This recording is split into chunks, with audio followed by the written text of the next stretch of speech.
to be the fastest runner in the West. Woo! Welcome back, adventurers. Have you subscribed yet? Because I'm bringing you new training tips every single day as I train for my first 100 miles. The subscribe button is right there.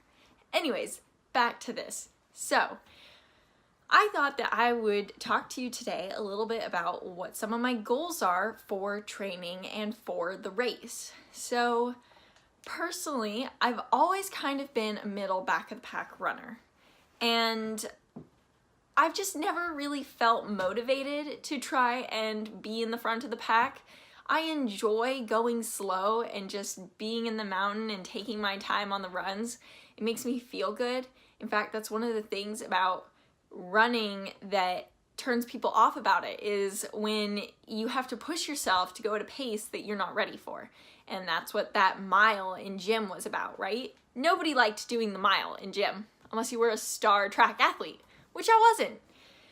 So running for me has never been about the time, but I had so much fun on my last 50 miler, which was the North Face Endurance Run in Utah, that I thought, you know, maybe I could have fun pushing myself to get a time. Maybe it wouldn't be the end of the world to shoot for a quicker pace. And so that is what I'm doing with this 100. Yes, I'm shooting for double the distance that I've ever run, as well as a faster time. So I would love to run sub 24. And that may not sound like super fast for a lot of people because, you know, there's a lot of people out there that are faster than me, but I think that it's a really good goal for me. I would love to get that medal, that special buckle that says sub 24, and I think I would feel really accomplished knowing that I did it under 24 hours. And I'm usually always a little concerned just about like beating the cutoff time. And this time I don't want to worry about the cutoff time. I want to worry about a fast pace. So in training, I would love to hit a 7-minute mile.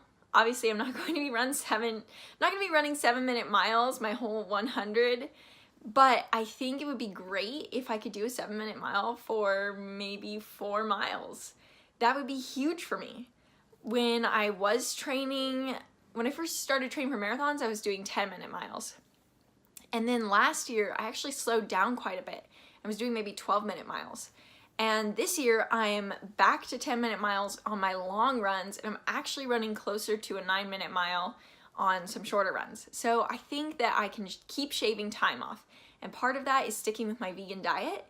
I am trying this out for this race, and so far I'm loving it. There are a lot of benefits to it that I think are really working for me. So one of those is seeing minutes shaved off of my mile time. And the last thing that is huge for me is I want to avoid stomach issues during this race. So I'm going to be practicing a lot more with my foods on the run.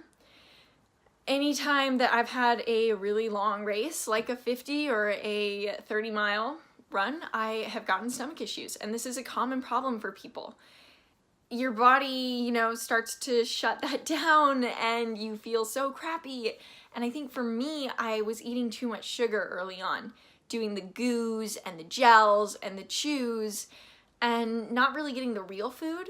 And so I'm hoping that if I can change to having some more real foods early on in my run, like avocado and crackers or miso rice, that will help my body not just be running on sugar and not give me the runs on the run. So that's one of my goals, and the biggest one, this is my goal for every race. I want to cross the finish line with a smile on my face. So yes, it might have been hell, it might have been torture, but at that last moment, I want to recap everything by crossing the finish line with a smile. And so those are my goals. What are your goals for training this year? Let me know how those are going to shape your future races, and I'll let you know what happens with me as I experiment with food on the run and how my mile times are getting shorter. See you tomorrow!